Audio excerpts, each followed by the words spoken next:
2024 August నెల 1 నుండి 31 వరకు కుంభరాశి ఫలితాలు. ఈ కుంభరాశిలో శని ఉన్నాడు. ఈ కుంభరాశికి శని స్వక్షేత్రం. దీనికి ద్విస్వభావం, 2 రకాల స్వభావాలు. ఒక రకం స్వభావం ఏంటంటే కుంభరాశికి అధిపతి శని. అందువల్ల శని యొక్క స్వక్షేత్రం కాబట్టి ఈ కుంభరాశి వాళ్ళని పూర్తిగా పాడు చేయడు అని ఒక రకంగా చెప్పాలి. అయితే పూర్తిగా పాడు చేయడురా అంటే కొన్ని రకాల సమస్యలు ఉన్నాయండి. మరి ఇట్లాగే అష్టమ శనిలో, అదే జన్మ శనిలో నాకు ఒకసారి జరిగింది. మోకాల దగ్గర నుంచి పిర్ర లోపల మధ్యలో ఎముక శాంతం విరిగిపోయింది. లోపల రాడ్ వేశారు. సంవత్సరం 3 నెలలు మంచంలో ఉన్నా. మంచంలో నుంచి కింద కాలు పెట్టడానికి వీల్లేదు. అయితే ప్రాణకంటకుడు కాదు, ప్రాణం తీయుడు, బతికించాడు. చచ్చిన దానికంటే ఎక్కువ బాధ. చచ్చిపోతే బాగుండు అనిపిస్తుంది. 1 ఏళ్ళు 2 ఏళ్ళు అన్నీ మంచంలో నుంచి కిందికి దిగటానికి వీల్లేదు. ఆ మంచంలోనే తింటాం, ఆ మంచంలోనే కూర్చోవటం, ఆ మంచంలోనే పడుకోవటం, కాలు కింద పెట్టే పని లేదు. వాసన రోజు పినాయిలు పెట్టి కడగటం. ఆ బాధ చూస్తే చచ్చిపోతే బాగుండేది రా, ఎందుకు బతికానరా అని బాధపడ్డా. సంవత్సరం 3 నెలల వరకు కాలు కింద పెట్టి నడవలే. కాలు కింద పెట్టావో నడిచావో ఇక నీ కాలు పనికిరాదు. ఎందుకంటే ఎముక మధ్యకి ఇరగటమే కాక పొడైన కొద్దిగా ఎముకలు, వాటిని మొత్తాన్ని సెట్ చేశారు. అవి మొత్తం సెట్ అవ్వాలంటే సంవత్సరం 3 నెలలు పట్టింది. అయితే చంపినా బాధ లేదు, కానీ ఈ చంపిన దానికంటే ఎక్కువ బాధ. ఇప్పుడు తలుచుకున్నా కూడా కళ్ళమ్మని నీళ్ళు వస్తాయి. అటువంటి బాధ పెట్టాడు శని. కాబట్టి శనిని పూజించండి ఈ రాశివాడు. ప్రతిరోజు శని దర్శనం చేసుకోండి. శనికి శనివారం నల్ల నువ్వుల నూనెతో అభిషేకం చేయించుకోండి. నువ్వుల నూనె కరెక్ట్గా గాను దగ్గర నల్ల నువ్వులతో నూనె పట్టించుకొని నూనెతో పూజ చేయండి. నల్ల వస్త్రాలు దానం ఇవ్వండి. వర్షాకాలం నల్లటి గొడుగు దానం ఇవ్వండి. నల్లటి చెప్పులు దానం ఇవ్వండి. శనిని పూజించండి. మరి నోరు లేనటువంటి జీవరాశులకి ఆహారం పెట్టండి. ఇది చాలా మంచిది.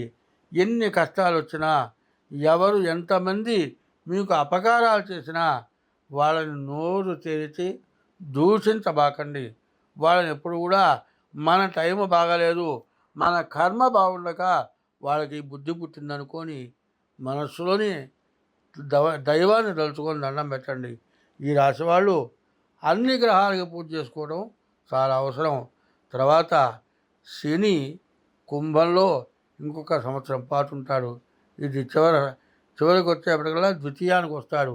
ద్వితీయం ధన వాగ్ విత్తం. శని ద్వితీయంలో ధనాధిపతి అవుతాడు కాబట్టి, ధనాన్ని రక్షించేవాడు కాబట్టి మీకు ఎటువంటి సమస్య రాదు, అన్ని విధాలా బాగుంటుంది. కాబట్టి ముందుగా మీ డేట్ ఆఫ్ బర్త్ ద్వారా ఈ సంవత్సరం తప్పనిసరిగా మీ జాతకం చూపించుకొని దానికి నివారణ అనేది ఏదో చేసుకోండి. మీకు అన్ని విధాలా బాగుంటుంది. దాదాపు ఇప్పటికి చెప్పాలంటే 4 సంవత్సరాలు చాలా 4 సంవత్సరాలు దాదాపు బాగా కష్టపడ్డారు.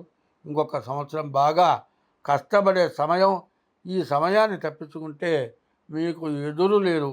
ఎందుకంటే కొండ చివరిదాకా ఎక్కారు, చివరి అంచు కాస్తే ఉంది. ఆ కాస్త ఎక్కగలిగితే ఇబ్బంది లేదు. కాలు జారితే కింద ఉంటాం. కాలు జారకుండా శిఖరం చివరికి వెళ్ళగలిగేటువంటి స్టేజీ రావాలంటే దైవమే మీకు రక్షణ. దైవాన్ని రక్షిస్తాడు. ఈశ్వరార్చన చేయండి, సూర్య నమస్కారాలు చేయండి. ప్రతిరోజు శివాలయానికి వెళ్ళి శివుడికి నవగ్రహాలకి ప్రదక్షిణ చేయండి. మీ డేట్ ఆఫ్ బర్త్ ద్వారా మీ జాతకం చూపించుకోండి. శనిని ఎవరైతే పూజిస్తారో వాళ్ళకి ఎటువంటి అపకారం జరగదు, అది మాత్రం గుర్తుపెట్టుకోండి. ఇది కాక ఇంకా ప్రత్యేకమైంది మీనరాశి అయిపోయిన తర్వాత మీకు ప్రత్యేకంగా చేయదగింది చెబుతాను. ఇది అందరూ చేయండి, అందరికీ ఉపయోగపడేది విషయం. అది అది చేస్తే మీకు ఎటువంటి సమస్య రాదు. అయితే ప్రాణకంటకుడు కాదు, ప్రాణం తీయుడు, బతికించాడు. చచ్చిన దానికంటే ఎక్కువ బాధ. చచ్చిపోతే బాగుండు అనిపిస్తుంది. ఒంటేలు 2 ఏళ్ళు అన్నీ మంచంలో నుంచి కిందికి దిగటానికి వీల్లేదు. ఆ మంచంలోనే తింటాం, ఆ మంచంలోనే కూర్చోవటం, ఆ మంచంలోనే పడుకోవటం, కాలు కింద పెట్టే పని లేదు, వాసన రోజు పినాయిలు పెట్టి కడగటం. ఆ బాధ చూస్తే ఛీ చచ్చిపోతే బాగుండేదిరా, ఎందుకు బతికానురా అని బాధపడ్డా.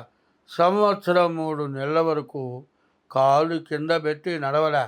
కాలు కింద పెట్టావో నడిచావో ఇక నీ కాలు పనికిరాదు. ఎందుకంటే ఎముక మధ్యకి ఇరగటమే కాక పొడైనవి కొద్దిగా ఎముకలు, వాటిని మొత్తాన్ని సెట్ చేశారు. అవి మొత్తం సెట్ అవ్వాలంటే సంవత్సరం 3 నెలలు పట్టింది. అయితే చంపినా బాధ లేదు, కానీ ఈ చంపిన దానికంటే ఎక్కువ బాధ. ఇప్పుడు తలుచుకున్నా కూడా కళ్ళమ్మని నీళ్ళు వస్తాయి. అటువంటి బాధ పెట్టాడు శని. కాబట్టి శనిని పూజించండి. ఈ రాశివాడు ప్రతిరోజు శని దర్శనం చేసుకోండి. శనికి శనివారం నల్ల నువ్వుల నూనెతో అభిషేకం చేయించుకోండి. నువ్వుల నూనె కరెక్ట్గా గాను దగ్గర నల్ల నువ్వులతో నూనె పట్టించుకొని నూనెతో పూజ చేయండి. నల్ల వస్త్రాలు దానం ఇవ్వండి. వర్షాకాలం నల్లటి గొడుగు దానం ఇవ్వండి. నల్లటి చెప్పులు దానం ఇవ్వండి. శనిని పూజించండి. మరి నోరు లేనటువంటి జీవరాశులకి ఆహారం పెట్టండి. ఇది చాలా మంచిది. ఎన్ని కష్టాలు వచ్చినా, ఎవరు ఎంతమంది మీకు అపకారాలు చేసినా వాళ్ళని నోరు తెరిచి దూషించబాకండి. వాళ్ళని ఎప్పుడు కూడా మన టైం బాగాలేదు, మన కర్మ బాగుండక వాళ్ళకి బుద్ధి పుట్టిందనుకొని మనస్సులోని దైవాన్ని తలుచుకొని దండం పెట్టండి. ఈ రాశి వాళ్ళు అన్ని గ్రహాలకి పూజ చేసుకోవడం చాలా అవసరం. తర్వాత శని కుంభంలో ఇంకొక సంవత్సరం పాటు ఉంటాడు. ఇది చివరికి వచ్చేప్పటికల్లా ద్వితీయానికి వస్తాడు. ద్వితీయం ధన వాగ్విత్తం. శని ద్వితీయంలో ధనాధిపతి అవుతాడు. కాబట్టి ధనాన్ని రక్షించేవాడు. కాబట్టి మీకు ఎటువంటి సమస్య రాదు, అన్ని విధాలా బాగుంటుంది. కాబట్టి ముందుగా మీ డేట్ ఆఫ్ బర్త్ ద్వారా ఈ సంవత్సరం తప్పనిసరిగా మీ జాతకం చూపించుకొని దానికి నివారణ అనేది ఏదో చేసుకోండి. మీకు అన్ని విధాలా బాగుంటుంది. దాదాపు ఇప్పటికి చెప్పాలంటే 4 సంవత్సరాలు చాలా 4 సంవత్సరాలు దాదాపు బాగా కష్టపడ్డారు. ఇంకొక సంవత్సరం బాగా కష్టపడే సమయం. ఈ సమయాన్ని తప్పించుకుంటే మీకు ఎదురు లేరు. ఎందుకంటే కొండ చివరిదాకా ఎక్కారు, చివరి అంచు కాస్తే ఉంది. ఆ కాస్త ఎక్కగలిగితే ఇబ్బంది లేదు, కాలు జారితే కింద ఉంటాం. కాలు జారకుండా శిఖరం చివరికి వెళ్ళగలిగేటువంటి స్టేజీ రావాలంటే దైవమే మీకు రక్షణ. దైవాన్ని రక్షిస్తాడు. ఈశ్వరార్చన చేయండి, సూర్య నమస్కారాలు చేయండి. ప్రతిరోజు శివాలయానికి వెళ్ళి శివుడికి నవగ్రహాలకి ప్రదక్షిణం చేయండి. మీ డేట్ ఆఫ్ బర్త్ ద్వారా మీ జాతకం చూపించుకోండి. శనిని ఎవరైతే పూజిస్తారో వాళ్ళకి ఎటువంటి అపకారం జరగదు, అది మాత్రం గుర్తుపెట్టుకోండి. ఇది కాక ఇంకా ప్రత్యేకమైంది మీనరాశి అయిపోయిన తర్వాత మీకు ప్రత్యేకంగా చేయదగింది చెబుతాను. ఇది అందరూ చేయండి, అందరికీ ఉపయోగపడేది విషయం. అది చేస్తే మీకు ఎటువంటి సమస్య రాదు, అన్ని విధాలా బాగుంటారు. స్వస్తి.